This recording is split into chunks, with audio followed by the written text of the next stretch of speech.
Buenas tardes, queridos hermanos, ¿cómo les va? Otra vez reunido con ustedes para estudiar las Sagradas Escrituras. Espero que nuestro Señor los acompañe donde quiera que se encuentren y que sea Él quien pueda guiar no solamente este estudio, sino guiar sus vidas, mi vida, para estar en su presencia en el día de su venida. Hoy quería tocar un tema que no sé si lo voy a poder terminar en este video, ya que es un tema complejo y por ahí lo termino o por ahí lo continúo en un segundo video. Hay mucha evidencia, muchas cosas que quiero presentar en relación a este estudio y claramente los videos que son muy extensos me parece que no son provechosos a veces, ¿no? Entonces, no sé, lo veré a medida que vaya haciendo el video. El tema que quería tratar con ustedes en esta ocasión es las palabras de Pablo en 1 Corintios 15:28. Es un texto que generalmente se lo presenta como una posición jerárquica entre el Padre y el Hijo, pero quería estudiar con ustedes todo el contexto de lo que viene hablando Pablo, ¿sí? Y cuál es el mensaje que está refiriendo Pablo en este contexto.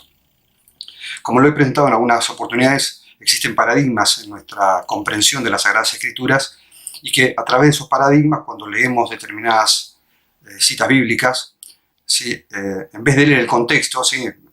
No es una cuestión que le pase a ustedes, a mí también. Desde cualquiera de nosotros hemos sido enseñados en algún momento y tenemos determinadas concepciones de lo que leemos, ¿sí? A esto le llamamos los paradigmas, como algo que es así porque así está escrito. Y a veces cuando leemos determinada cita no leemos lo que está diciendo la cita, sino ya nuestro paradigma interpreta que eso que está diciendo es así cuando el texto no lo está refiriendo. He presentado evidencia en relación a un montón de citas bíblicas que no manifiestan lo que hoy se predica. Y algunas citas, ¿sí? Que dan una idea general, ¿sí? De la concepción que tenemos sobre Dios, sobre las versiones modernas, ¿sí? Cuando vamos a las antiguas y a los textos originales, encontramos que hay palabras que dan una idea que no aparece en el texto, si en las modernas, no en las antiguas, y que eso genera paradigmas en nuestra comprensión. Para hablar del tema de Corintios 15, yo quería, o me hice algunas preguntas y a través de esas preguntas investigué a ver qué decía no solamente las Sagradas Escrituras, sino qué dice la mensajera de Dios en relación a estos textos, o a estas palabras, o a este mensaje. ¿Qué insinúa para aquellos que presentan que 1 Corintios 15:28 es una cuestión de sujeción del Hijo hacia el Padre, una cuestión jerárquica? ¿Enseña el texto que Cristo no estaba sujeto al Padre? Esta es una de las preguntas. ¿En qué momento Cristo no se sujetó al Padre para estar sujeto, ¿sí? En ese momento? ¿De qué está hablando Pablo? Obviamente que el contexto nos va a decir de qué está hablando Pablo y de qué significa esa sujeción. Dice que todas las cosas le son sujetas a Cristo, ¿sí?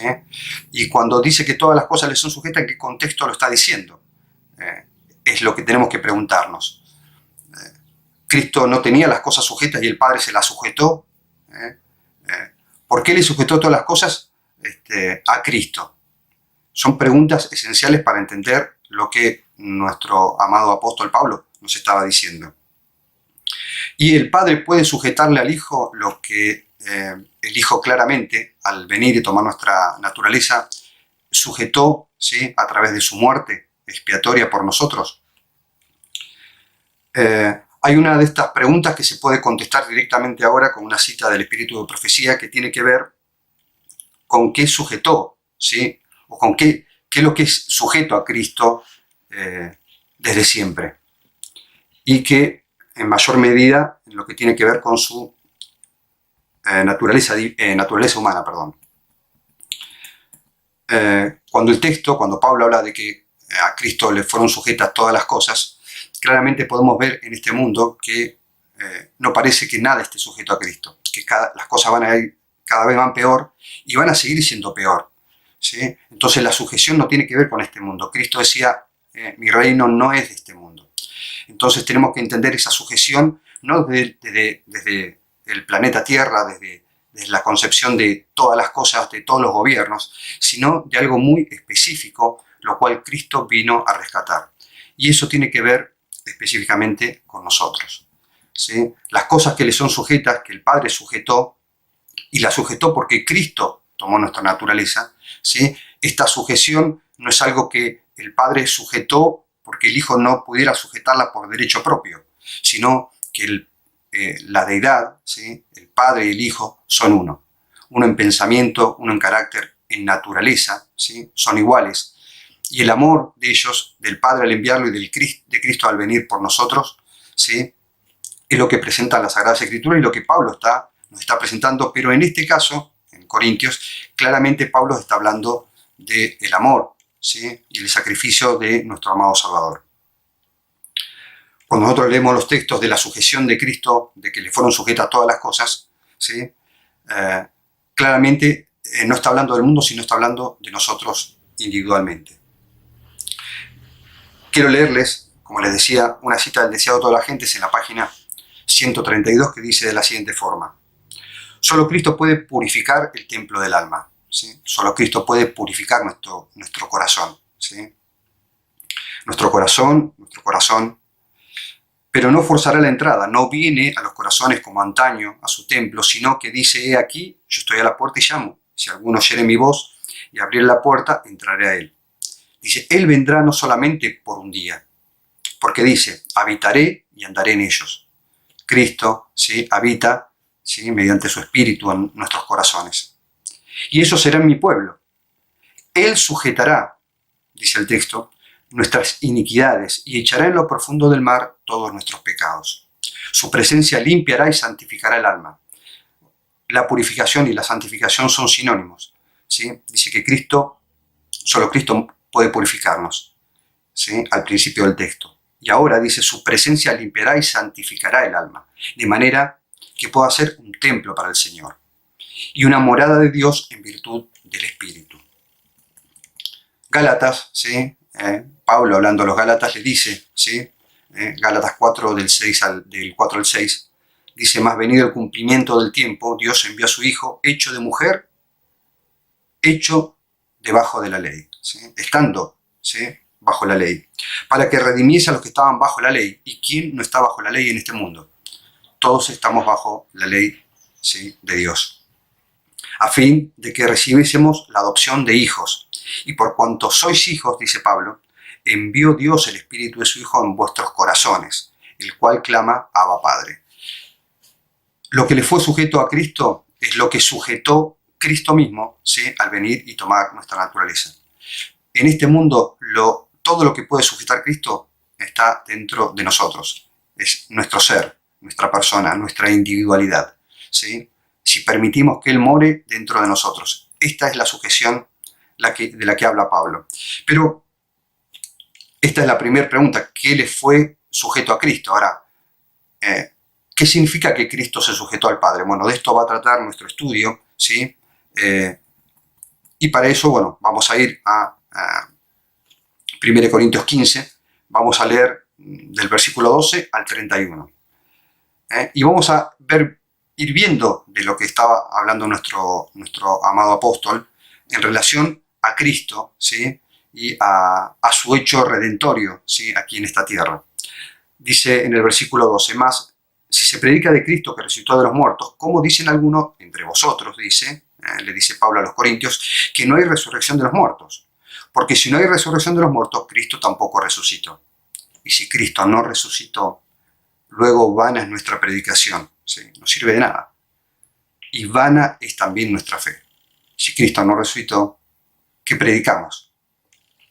Y sigue diciendo, versículo 15, y también somos hallados falsos testigos de Dios, porque hemos testificado de Dios que Él haya levantado a Cristo, el cual, empero, no levantó, si es así, que los muertos no resucitan. Acá quería hacer un parate. Estoy por subir un video hablando de la resurrección de Cristo. Para contestar esto, ¿quién resucitó a Cristo? ¿Lo resucitó el Padre, como manifiesta Pablo? Todas las Sagradas Escrituras hablan de que nuestro Padre resucitó a Cristo. Pero Cristo tenía, ¿sí? Cristo es Dios y Cristo tiene naturaleza divina, ¿sí? Él revistió su humanidad, su divinidad de humanidad, y Él tenía, ¿sí? Vida en sí mismo. ¿A qué se refieren estas palabras? Bueno, estoy por subir un video y espero que, bueno, sea de bendición para todos ustedes, hablando de quién resucitó a nuestro amado Salvador. Y sigue diciendo en el versículo 16 de 1 Corintios, porque si los muertos no resucitan, tampoco Cristo resucitó. Y si Cristo no resucitó, nuestra fe es vana, aún estáis en vuestros pecados. Pablo empieza a hablarle a los corintios sobre la resurrección, sobre algo que estaba sucediendo en la iglesia de Corintios, de que algunos creían y predicaban, ¿sí?, de que no existía la resurrección, ¿sí? Una doctrina que también estaba en el pueblo de Israel, ¿sí? Donde no me acuerdo si eran los fariseos o los saduceos, no creían en la resurrección, y si no se cree en la resurrección, ¿sí?, tampoco se cree que Cristo resucitó, y si Cristo no resucitó, ¿sí?, ¿qué estamos haciendo predicando a alguien que sigue muerto? Pablo viene hablando de esto y nos introduce, ¿sí?, en este contexto, nos introduce en lo que muchos consideran versículos casi imposibles de entender. Y mucho se ha hablado, ¿sí?, mucho se ha hablado de lo que supuestamente quiso decir Pablo en estos textos, pero muchos utilizan estos textos para indicar doctrina, indicar una idea, ¿sí?, que no está en el texto.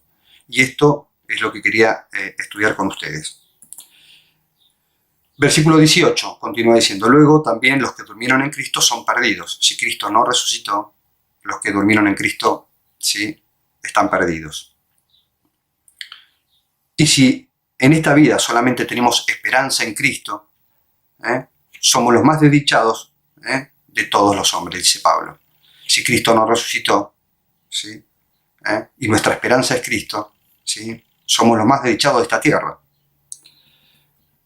Versículo 20, ahora dice Pablo: mas ahora Cristo ha resucitado de los muertos, y Él es hecho primicias de los que durmieron. Muchas personas piensan que las primicias son los que resucitaron con Cristo en su resurrección, cuando los sepulcros fueron abiertos. Pero si usted estudia las fiestas, ¿sí?, las primicias, ¿sí?, las gavillas que se presentaban, mecidas, representaban a Cristo, no representaban a los que iban a resucitar en relación a Él. Sí se los presentan a estos resucitados en la resurrección de Cristo como primicias, pero las primicias es Cristo. Podemos leer, si quieren, ¿sí?, un texto del Conflicto de los Siglos, está en la página 396, que dice de la siguiente forma. A ver.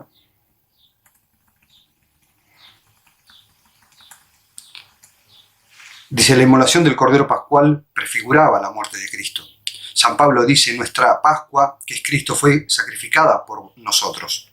1 Corintios 5:7.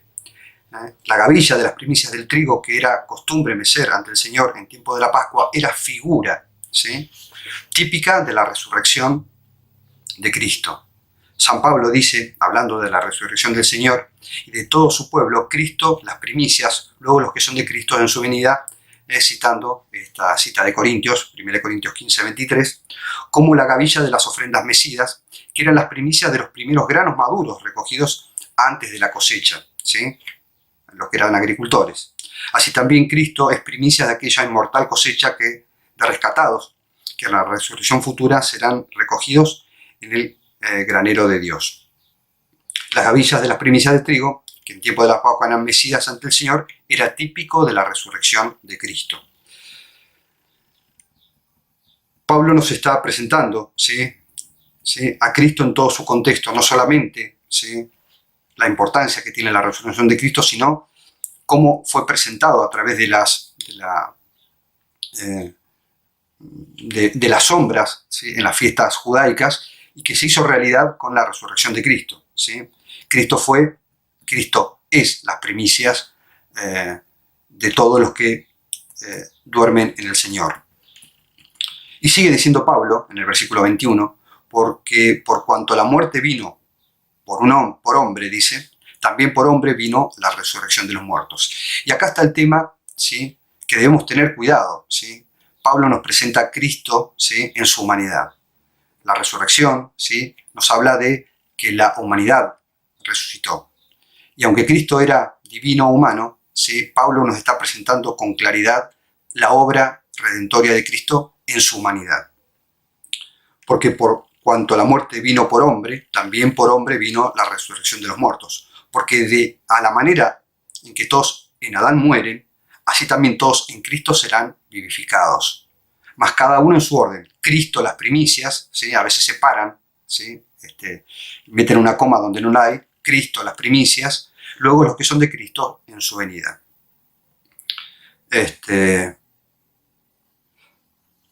Bueno, tengo más citas que hablan de Cristo como las primicias del espíritu de profecía.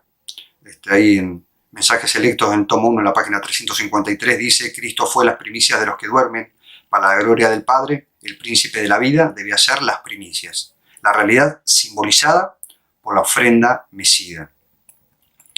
Pero sigue diciendo Pablo, bueno, hay otros textos, para no hacerlo, a ver si puedo entrar todo en un solo video, dice en el versículo 24, luego viene el fin. Y acá empezamos a entrar en esta falsa interpretación tomando 1 Corintios 15, 28, ¿sí?, disociada del resto del texto, para inferir, ¿sí?, una doctrina jerárquica entre el Padre y el Hijo. Luego viene el fin, dice el versículo 24, cuando entregue el reino a Dios y al Padre, cuando hubiese abatido todo imperio y toda potencia y toda potestad. Ahora, cuando nosotros leemos esto, entendemos que esto se refiere al mundo. Y vuelvo a repetirles, nada de lo que vemos en el mundo infiere que Cristo haya vencido, ¿sí?, toda potestad, todo gobierno, todo dominio. ¿Sí? Las potestades, ¿sí?, que Cristo sujeta están en nuestro corazón, el yo, ¿sí?, que tenemos que rendirle nosotros a Cristo, es ahí, esas son las potestades, ¿sí?, las potencias, los imperios que Cristo vino a salvar. No vino a salvar la tierra va a ser renovada. Lo que vino a salvar fue a nosotros, a usted y a mí.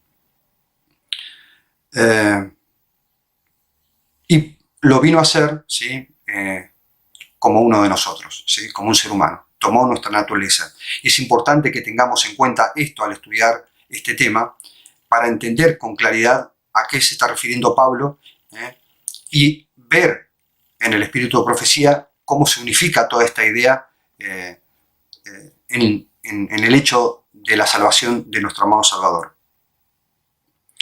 Cristo en nuestra naturaleza vino, ¿sí?, a morir. Por un hombre entró la muerte, por un hombre, ¿sí?, la vida, ¿sí? Y este hombre es el Hijo de Dios que tomó nuestra naturaleza. Y Él, con nuestra naturaleza, hoy está en el santuario celestial ministrando en nuestro favor, pero mediante, como lo dice Gálatas, mediante su Espíritu, ¿sí?, mora en nosotros, ¿sí?, en este templo que somos cada uno de nosotros. Hay una frase en este texto, ¿sí?, que quiero también hablar al respecto, de lo que Cristo va a entregar. Dice, cuando entregará el reino a Dios y al Padre, cuando hubiese abatido todo imperio. ¿A qué reino se refiere Cristo? También he subido un video donde hablo sobre los reinos de Cristo.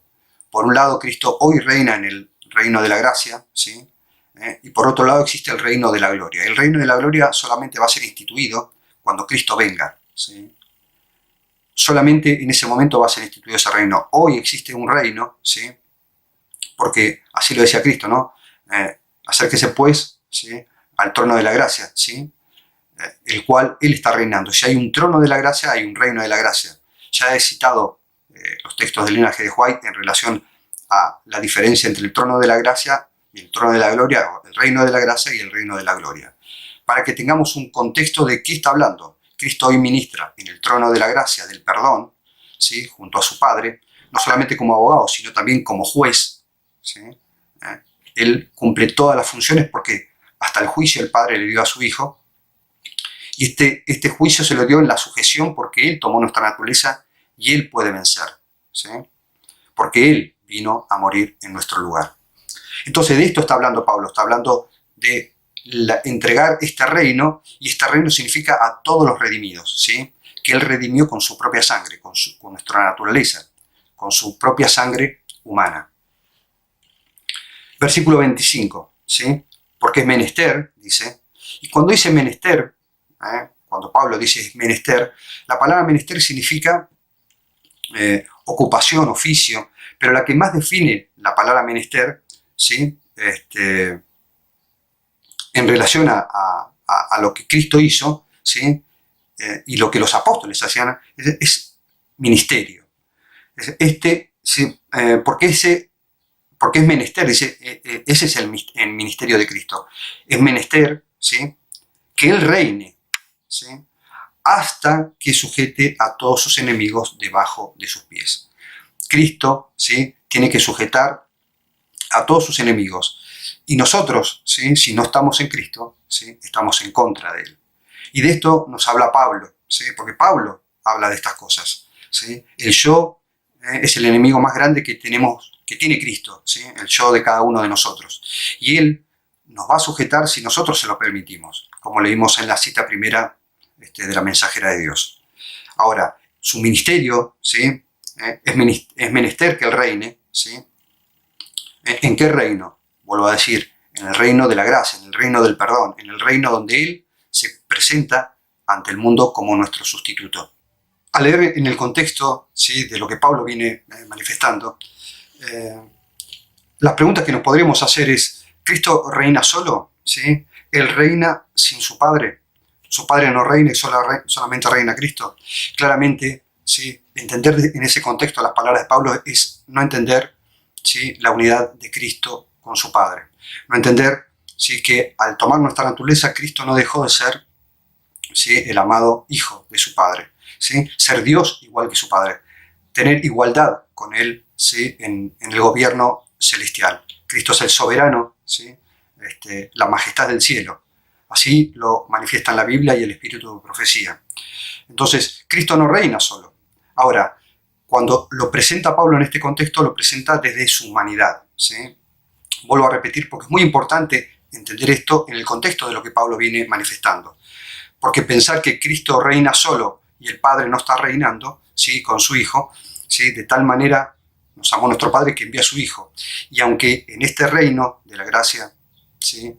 Nuestro Padre es participador, ¿sí? Activo y constante, ¿sí? Con su Hijo, todo el reino, ¿sí? Lo cede a la humanidad de Cristo, quien, ¿sí? Con su sangre, ¿sí? Nos redimió. Por eso Cristo, vuelvo a repetir, es tanto abogado como juez, ¿sí? Pablo, ¿sí? Habla de la humanidad de su Hijo, ¿sí? Pablo habla de la humanidad, ¿sí? Del Hijo de Dios, y esa humanidad, ¿sí? Es la que nos representa en el santuario, ¿sí? En el reino de la gracia.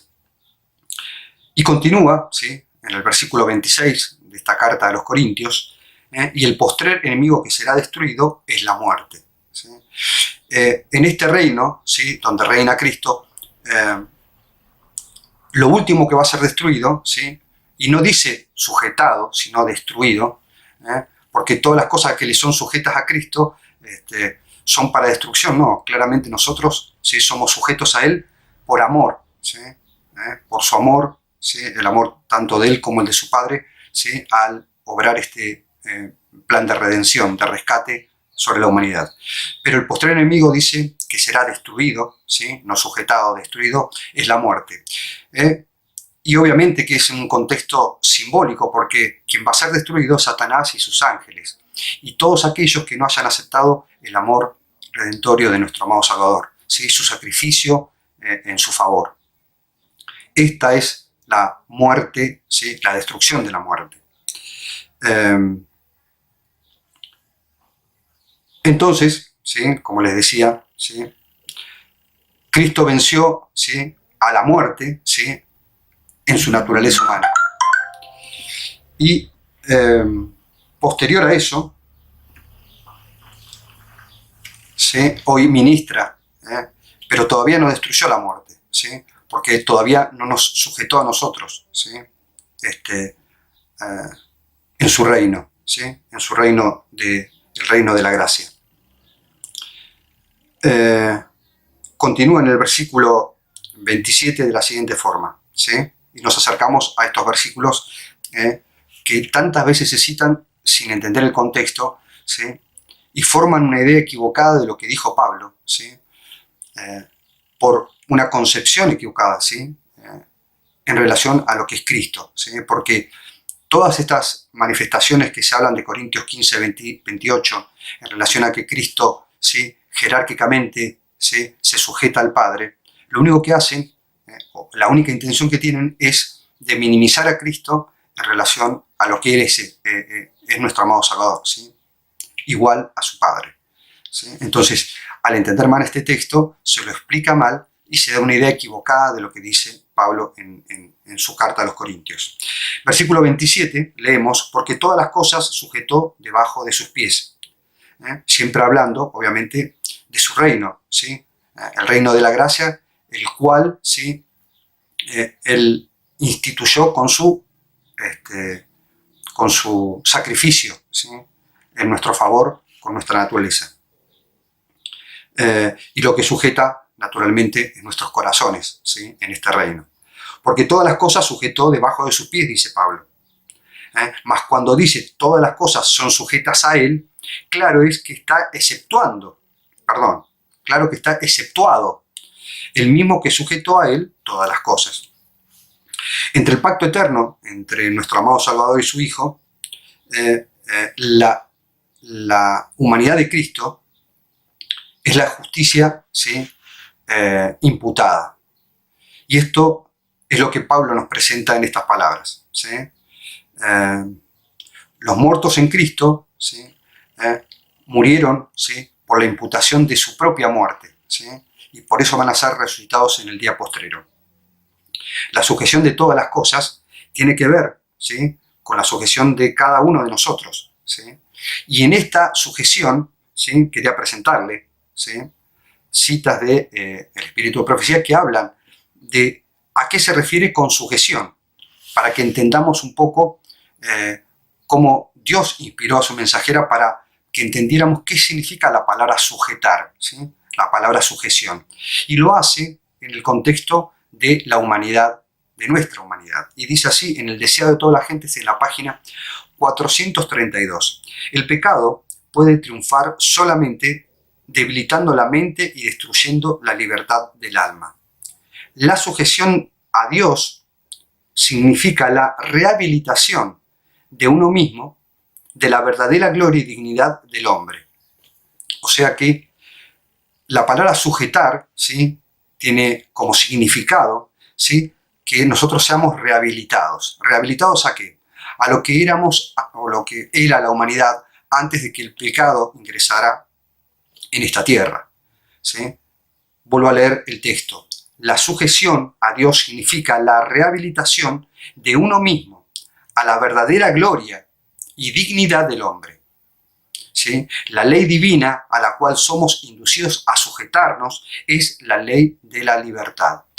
Si nosotros entendemos que la sujeción tiene que ver con la rehabilitación, ¿sí?, de nosotros a el estado de Adán antes de su caída, ¿sí?, porque todos vamos a ser transformados. Cuando hablamos de la sujeción de Cristo, no hablamos también de la rehabilitación de Cristo, ¿sí?, a la relación que tenía con su Padre antes de tomar nuestra naturaleza.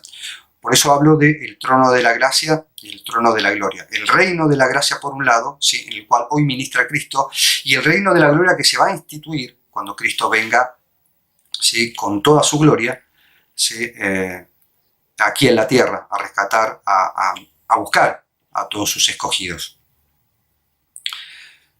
La palabra sujeción está puesta como, ¿sí?, algo que se somete, y la mensajera de Dios nos presenta la palabra sujeción como una rehabilitación.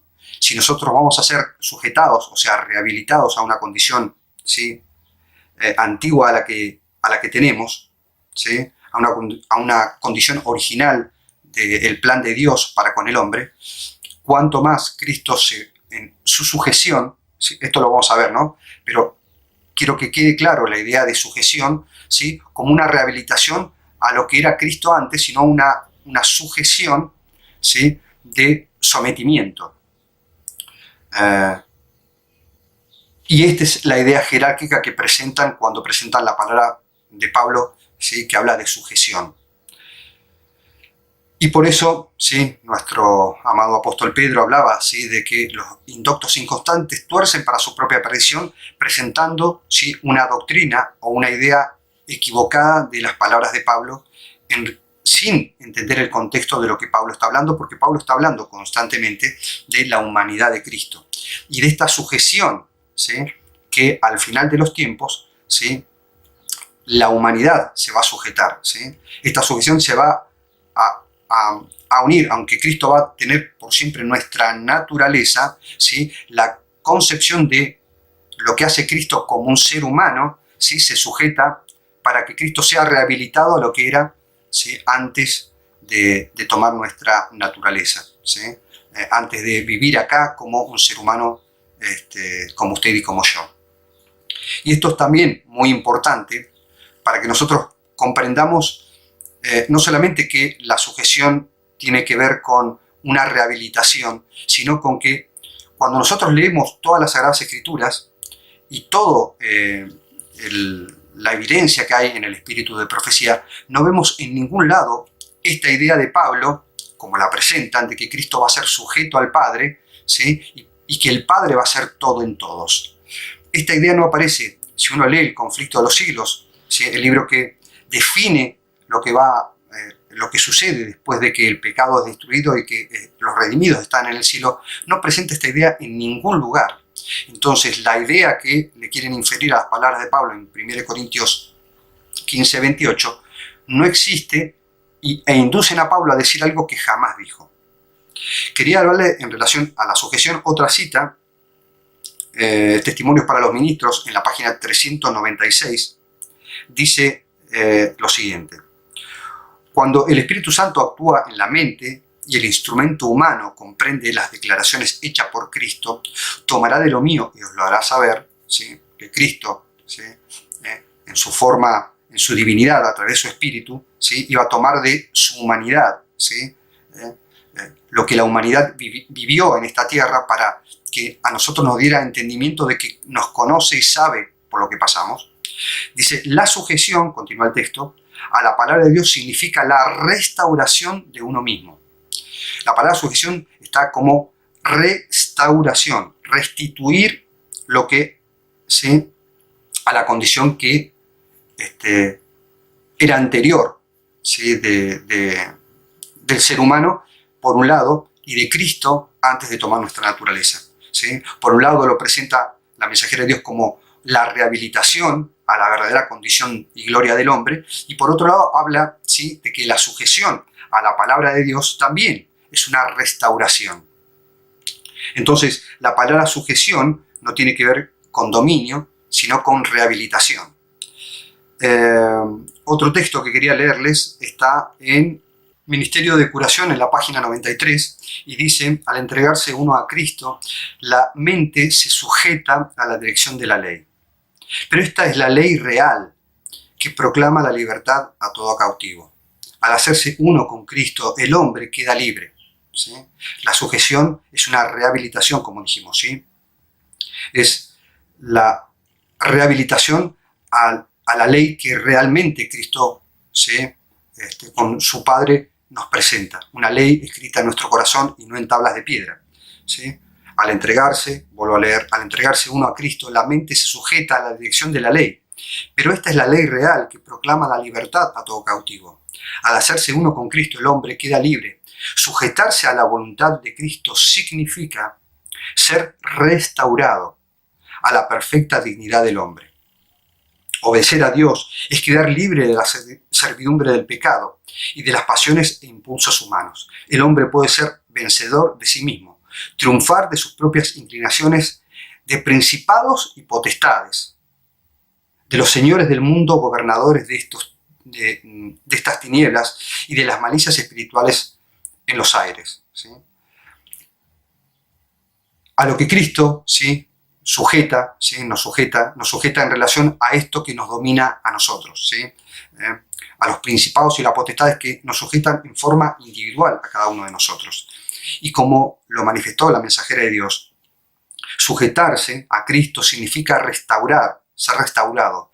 Y si nosotros, ¿sí?, la palabra sujeción en relación a nosotros significa restaurarnos, ¿sí?, a una relación directa con nuestro Creador, con nuestro Salvador, ¿sí?, cuanto más la sujeción no tiene que ver con una cuestión de dominio entre el Padre y el Hijo, sino tiene que ver con restaurar, ¿sí?, a Cristo al lugar que tenía antes de tomar nuestra naturaleza, ¿sí?, en este trono de la gloria, ¿sí?, en este reino de la gloria que va a ser después de su venida, y que hoy, ¿sí?, Cristo ministra en este reino donde su humanidad es la que nos representa. La restauración de Cristo, vuelvo a presentar en relación a este estudio, y quiero que ustedes lo estudien en forma personal, tiene que ver con eso, no con una idea de sujeción, sino de restauración.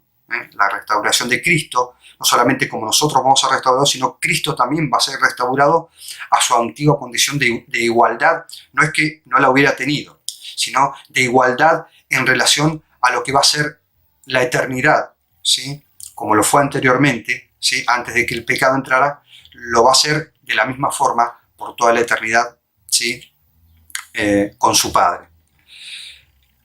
Entonces nos adentramos al versículo 28, ¿sí?, de 1 Corintios 15. Y dice el texto: mas después que todas las cosas le fueren sujetas, ¿sí?, todo lo que va a ser sujetado somos nosotros, ¿sí?,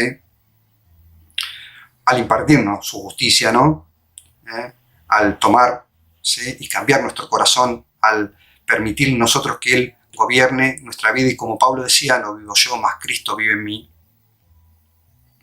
Dice, entonces también el mismo Hijo, ¿sí?, ¿qué Hijo? ¿A qué se está refiriendo?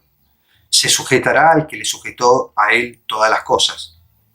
Ahora, si vamos entendiendo lo que significa sujeción, cuando dice entonces también el Hijo, ¿y a qué Hijo se está refiriendo? Obviamente y claramente, Pablo viene hablando de la humanidad de Cristo, ¿sí?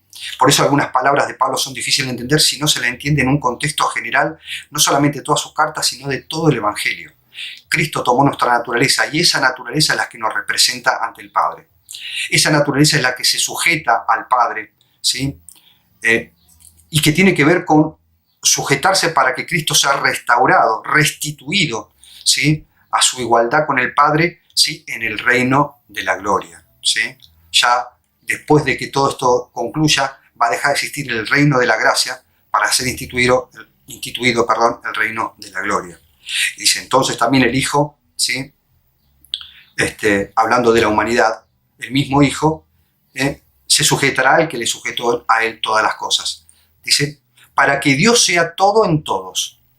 Y ahí infieren otra idea, para que el Padre sea todo en todos.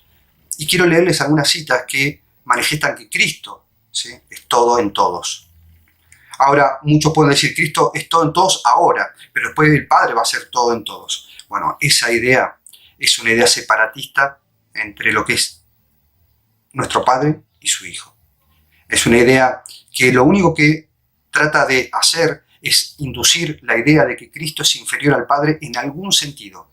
Y si en algún sentido mínimamente Cristo es inferior al Padre, ¿sí?, nuestra concepción del costo de la salvación, del amor del Padre, ¿sí?, y del sacrificio de Cristo, ¿sí?, cae de la gracia, ¿sí? No es hablar en justicia, y es presentar, ¿sí?, algo que Satanás durante todo este tiempo de conflicto nos quiere que creamos, ¿sí?, que Cristo no tiene la misma autoridad, que Cristo es el Hijo, pero no significa que sea igual al Padre. Quiero citarles algunos versículos del Espíritu de Profecía que hablan, ¿sí?, sobre qué significa para que Dios sea todo en todos. En Joya de los Testimonios, el tomo 1, en la página 534, dice: los representantes de Cristo en nuestra época deben seguir su ejemplo y en todo discurso deben ensalzar a Cristo como el ser exaltado, como el que es todo en todos. ¿Sí? Bueno, están poniendo música los vecinos, no sé, espero que no se escuche, porque la verdad no solamente distrae, sino que es horrible. Joya de los Testimonios también, ¿sí? En el tomo 2, en la página 342, dice de la siguiente forma: en el cielo Dios es todo en todos. Ahora, ¿a qué Dios se refiere? Si nosotros tenemos este paradigma de entender estas palabras de Pablo en relación a nuestro Padre Celestial, y no en detrimento de que nuestro Padre Celestial no sea todo en todos, ¿sí? Sino que Pablo se refiere, está hablando de Cristo, puntualmente de Cristo. Dice: en el cielo Dios es todo en todos. Allí reina suprema la santidad. Allí no hay nada que estropee la perfecta armonía con Dios. Si estamos a la verdad en viaje hacia allá, el Espíritu del cielo morará en nuestros corazones aquí. Pero si no hallamos placer ahora en la contemplación de las cosas celestiales, si no tenemos interés en tratar de conocer a Dios, ningún deleite en contemplar el carácter de Cristo, ¿sí? Nosotros solamente podemos conocer a Dios contemplando, ¿sí?, a Cristo. Si la santidad no tiene atractivo para nosotros, podemos estar seguros de que nuestra esperanza del cielo es vana. Nuestra comprensión o idea, ¿sí?, que tenemos de que nuestro Padre es todo en todos, ¿sí?, y que Cristo no es Dios, que es todo en todos, está amparada por una interpretación arbitraria, ¿sí?, que no aparece en ningún otro lugar y que se le infiere a estas palabras de Pablo. En Fe y Obras, en la página 77, dice: créanlo porque es la verdad, porque Dios lo dice, y confíen en la sangre meritoria de un Salvador crucificado y resucitado. Él es su única esperanza, su justicia, su sustituto y garante, su todo en todos.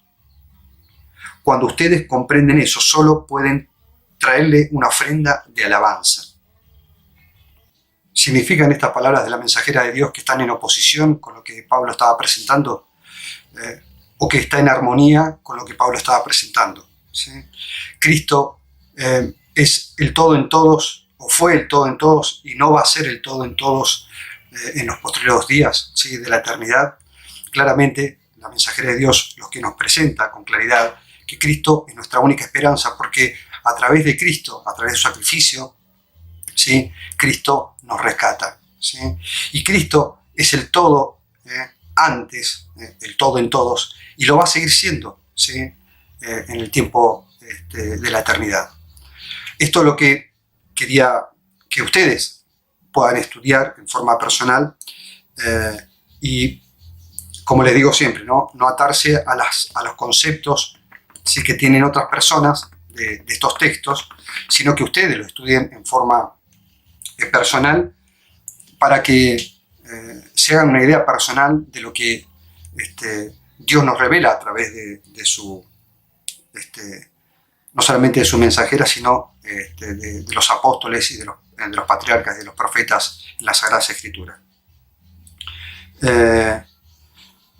Quería leerles una cita, ¿sí?, pero que está en Cristo y su Santuario, en la página 15. Disculpen porque estoy con la música de los vecinos que me está, como les dije, me desconcentra de lo que estoy diciendo. Cristo en su Santuario, en la página 15, dice de la siguiente forma: todos necesitamos tener en mente el tema del santuario.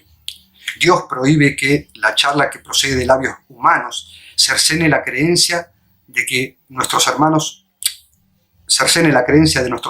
en la verdad de que hay un santuario en el cielo y de que un modelo de ese santuario se construyó aquí en la tierra. La idea de que Cristo está en el santuario debe estar clara en nuestra mente. Así como estuvo aquí en la tierra hay un santuario que el de la tierra era figura del que está en el cielo y en el cual Cristo ministra en nuestro favor.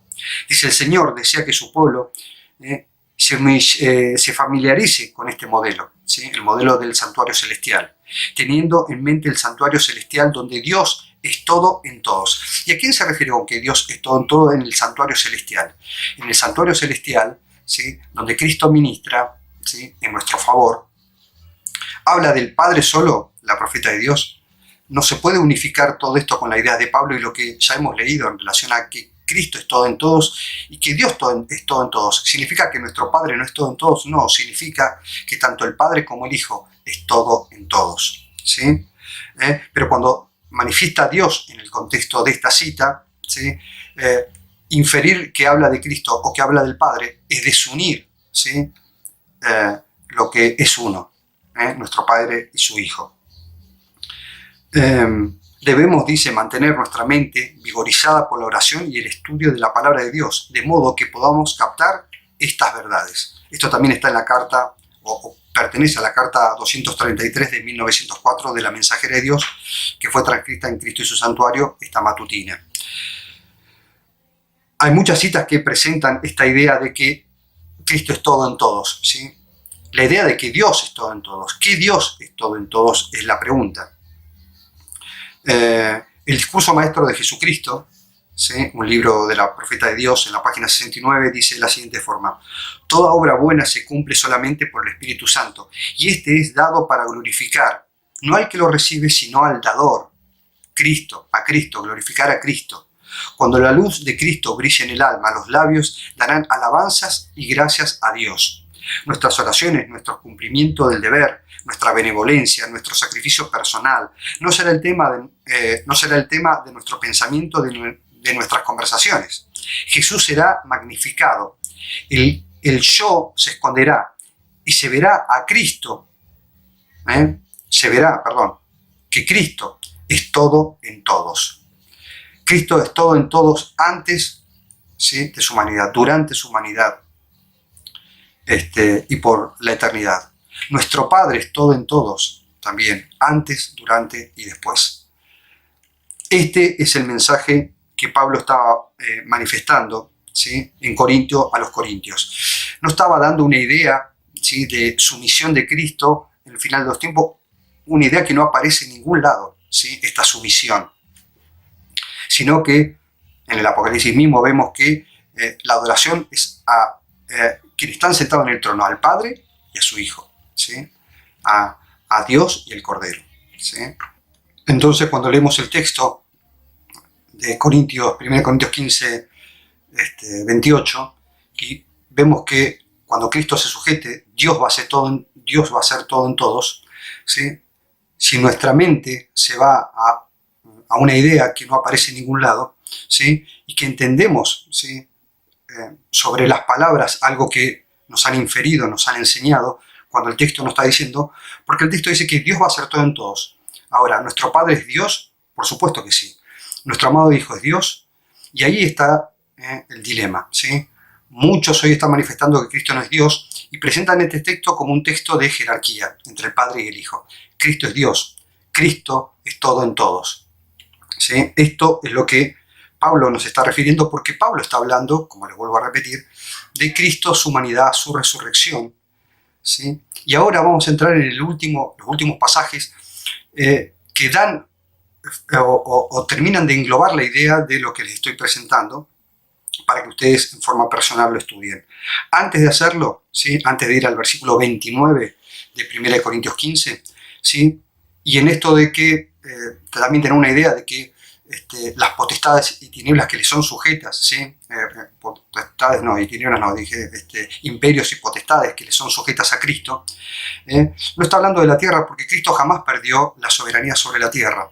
Lo que perdió fue la soberanía sobre nosotros, en forma individual, ¿sí? Nos perdió a nosotros porque nosotros, ¿sí?, en Adán, nos entregamos a las palabras de Satanás. Y esta verdad está reflejada en el deseo de todas las gentes en la página 103 y dice de la siguiente forma, ¿sí? El dominio que ejercía Satanás era el que le había arrebatado a Adán, pero Adán era vicerregente del Creador, ¿sí? No era el dueño total de la tierra, sino que regenteaba de alguna forma, ¿sí? Dios le dio para que gobernase la tierra, pero el dueño, el creador de la tierra, nunca dejó de ser dueño de la tierra. Entonces lo que Satanás dominó fue al ser humano, ¿sí? Y con el ser humano todo el contorno, pero Cristo sigue siendo el gobernador, ¿sí? El rey de esta tierra. Aunque Cristo decía, yo no soy, ¿sí? Mi reino no es de esta tierra, porque al cual se refería es el reino de pecado que envolvía esta tierra. Dice el texto, sí, continúa diciendo el texto, ¿sí? Voy a apagar el teléfono un segundito, ¿sí? Porque dice, continúa el texto, dice, el suyo no era un dominio independiente, o sea, el de Adán. La tierra es de Dios y él ha confiado todas las cosas a su hijo. Adán había de reinar sujeto a Cristo. Cuando Adán entregó su soberanía en las manos de Satanás, Cristo continuó siendo aún el rey legítimo de la tierra. No dice de la tierra, dice el rey legítimo. Por esto el Señor había dicho al rey Nabucodonosor, el Altísimo se enseñorea del reino de los hombres y a quien él quiere lo da. Satanás puede ejercer su usurpación, su usurpada autoridad únicamente en la medida en que Dios lo permite. Cuando el tentador ofreció a Cristo el reino y la gloria del mundo, se propuso que Cristo renunciase al verdadero reino del mundo, el cual le sigue perteneciendo, y ejerciese el dominio sujeto a Satanás. Tal era la clase de dominio en que se cifraban las esperanzas de los judíos. Los judíos creían en un reino temporal y Cristo hablaba de un reino, ¿sí?, espiritual. Deseaban el reino de este mundo. Si Cristo hubiera consentido en ofrecerle semejante reino, lo habrían recibido gustosamente, pero la maldición del pecado, con toda su desgracia, pesaba sobre él. Cristo declaró al tentador, vete Satanás, porque escrito está, el Señor Dios, tu Dios adorarás y a él solo servirás. Y está hablando de Cristo en toda su humanidad, ¿sí?, mostrando cómo venció Cristo, ¿sí?, siendo obediente hasta la muerte y muerte de cruz. Ahora, el siguiente texto de Pablo en Corintios 15, ¿sí?, es el versículo 29. Y cuando termina diciendo que todo, ¿sí?, Dios va a hacer todo en todos, dice de la siguiente forma.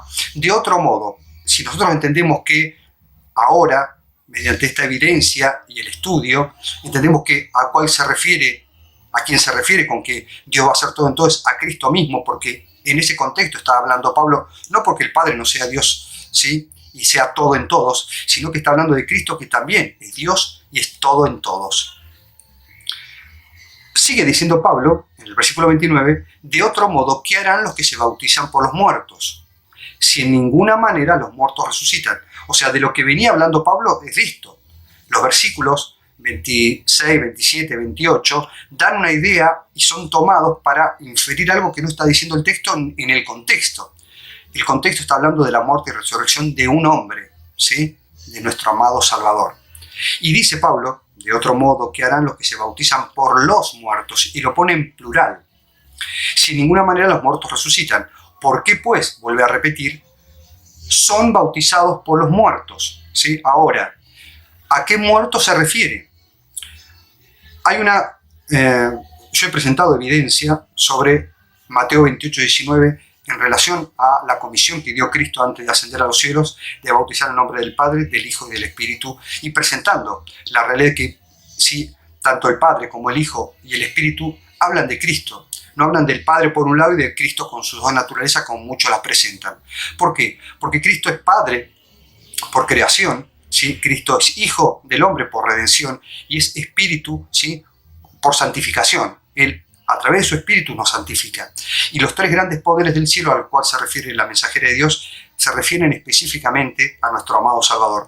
No para dejar afuera al Padre, sino porque en Cristo se presenta y se muestra el amor y el poder de nuestro Padre Celestial. Ahora, las palabras de Pablo, tenemos que hacernos las preguntas necesarias para entender de qué está hablando.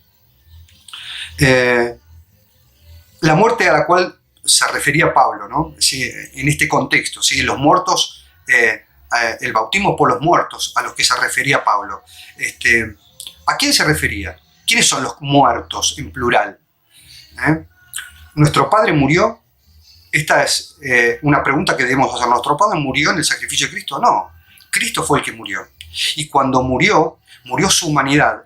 Y aunque su divinidad no murió, descansó en la muerte.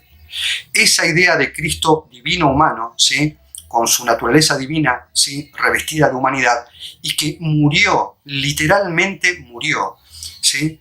Su divinidad no podía morir, pero descansó en la muerte hasta el llamado, ¿sí?, de nuestro Padre para que tomara con su propia divinidad, ¿sí?, la vida que había en él. Cristo habla en plural porque así como dio la comisión en plural, ¿sí?, la dio en plural, pero hablando en singular, ¿sí?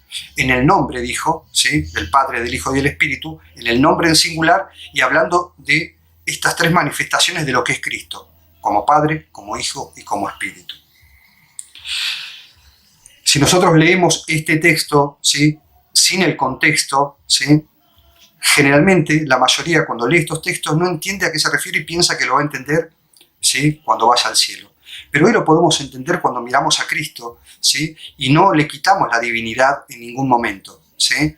Aunque Cristo venció en la humanidad, en la obediencia a su Padre, siendo un hombre igual que usted, igual que yo, Él nunca dejó de ser Dios, y esa divinidad es la que hoy, ¿sí?, mora en nuestros corazones, en nuestra mente, para, si lo permitimos, ¿sí?, vivir una vida en relación directa con nuestro amado Salvador, permitiéndole a Él que dirija nuestra vida, ¿sí?, que modifique todo aquello malo que hay en nosotros. Somos bautizados, ¿sí?, en la muerte de Cristo. El bautismo no representa, ¿sí?, al Padre, porque el Padre no murió. El bautismo representa específicamente la muerte de Cristo. Y cuando nosotros vemos en esa muerte, ¿sí?, vemos nuestra liberación, podemos entender las palabras de Cristo, que algunos le infieren porque llevan todavía los paradigmas que le fueron enseñados de que o es una idea trinitaria, Mateo 28:19, o es una idea divisoria en el texto, cuando el texto jamás está dividiendo nada, está hablando de Cristo, ¿sí? Por eso que los apóstoles bautizaban en nombre de Jesús, porque Jesús es el Padre, el Hijo y el Espíritu en el contexto de la muerte. Pablo continúa diciendo en el versículo 30, ¿sí?, ¿y por qué nosotros peligramos a toda hora? Pablo no peligraba por presentar al Padre, a nuestro Padre Celestial. Pablo peligraba porque presentaba a un hombre, ¿sí?, al Hijo de Dios venido en carne, que fue un hombre, ¿sí?, que es hoy en el santuario un hombre, ministrando en nuestro favor, ¿sí?, peligraba predicando a un hombre y a este crucificado y resucitado. Este era el peligro de Pablo constantemente, era locura para el mundo, ¿sí? El bautismo, ¿sí?, en los nombres, ¿sí?, porque somos bautizados en los nombres, ¿sí?, esta expresión de Pablo tiene relación con todo el contexto, ¿sí? Porque somos bautizados por los muertos. ¿Quiénes murieron? ¿El Padre murió? No. ¿Cristo murió su naturaleza divina? No, claramente que no, pero las palabras de Pablo pueden ser difíciles de entender si no se entienden en el contexto de lo que Pablo estaba presentando y del contexto general de la Biblia, ¿sí? Aunque la divinidad no murió, repito, la divinidad descansó en la muerte junto a su naturaleza humana. Pablo termina diciendo en el versículo 31, cada día muero, lo protesto por vuestra gloria, la cual tengo en Cristo Jesús, Señor nuestro. Primera de Corintios 15 no es, y en especial Primera de Corintios 15, 28, no es una inferencia a que Cristo, ¿sí?, en algún momento, ¿sí?, se va a sujetar al Padre por ser inferior al Padre. Es una gloriosa manifestación de la humanidad, ¿sí?, del rescate de Cristo por nosotros, de todo lo que ha hecho Cristo, ¿sí?, y que nuestro Padre Celestial, ¿sí?, nos presenta constantemente que oigamos a su Hijo, porque al oír a su Hijo, al conocer a su Hijo, al depender de su Hijo, ¿sí?, lo glorificamos a Él, que nos amó tanto, ¿sí?, que lo entregó en nuestro favor, a quien era y es igual a nuestro Padre Celestial, vino a esta tierra a sufrir una muerte ignominiosa, ¿sí?, para que nosotros tengamos vida eterna. Hermanos, espero que este estudio les sea de bendición que ustedes puedan estudiar las Sagradas Escrituras, estudiar los textos de la Mensajera de Dios, donde no hay una claridad sobre específicamente este texto, pero en toda la manifestación de la inspiración divina hay una respuesta para aquello que puede ser confuso por lo que dije al comienzo. Tenemos paradigmas que en nuestra mente nos infieren una realidad inexistente, una doctrina inexistente, ¿sí? de un Cristo inferior al Padre, de un Dios menor, ¿sí? Porque esta es la idea, de que Dios me amó tanto, pero no vino Él siendo mayor, sino que envió a alguien menor a Él, y esta no es la idea. Me amó tanto que envió a su Hijo. Su Hijo, ¿sí? Era y es igual a nuestro Padre Celestial, y en esta revelación tenemos el más grande mensaje de amor que será estudiado por los siglos de la eternidad. Espero, hermanos, que esto sea de bendición para sus vidas, que al estudiar las Sagradas Escrituras permitan que Cristo sea su Maestro, que Él sea quien los eduque, y que, como siempre les digo, ¿sí? Si nosotros vamos humildemente a nuestro amado Salvador, ¿sí? Él nos puede revelar cosas que ni teníamos en nuestra mente algún día conocer. Y lo podemos conocer aquí en la tierra, ¿sí? Porque todo lo que tiene que ver con nuestra redención, con nuestra salvación, está abierto a nuestro entendimiento si humildemente buscamos, ¿sí? No transgiversar las Escrituras, sino ser fiel a lo que Dios dice en todo el conjunto de su palabra. Hermanos, espero que Dios los acompañe, los guarde y los guíe. Y nos veremos en el próximo video, si es que Él así lo permite. Hasta luego.